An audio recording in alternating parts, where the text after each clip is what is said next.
আমি আজকে একাত্মতা ঘোষণা করছি এই কারণে, আমি আমার সন্তানের হত্যার বিচার চাই। আমি বিচার চাই, আমি বিচার চাই।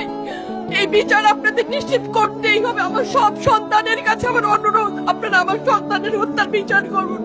কারণ হাদির শেষ ইচ্ছা ছিল যদি মৃত্যু হয় তবু যেন আমার মৃত্যু বিচার হয়।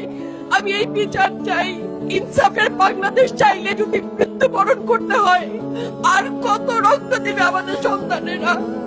আর সহ্য করার ক্ষমতা আমাদের নাই। আমাদের সন্তানদের বাঁচতে দিন। ইনসাফের বাংলাদেশ গায়েব হোক। আমরা আর সহ্য করতে পারি না।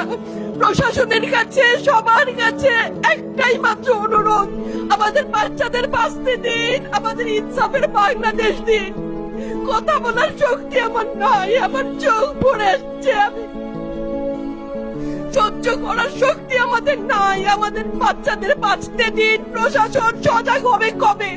আর কত মৃত্যু আমার বাচ্চাদের দেখতে হবে? আমি কথা বলতে পারছি না। আপনারা সবাই আমার বাচ্চা হাদির জন্য দোয়া করবেন, আমাদের বাচ্চাদের জন্য দোয়া করবেন, আর ইনসাফের বাংলাদেশ যেন কায়েম হয় সেজন্য দোয়া করবেন। আসসালামু আলাইকুম।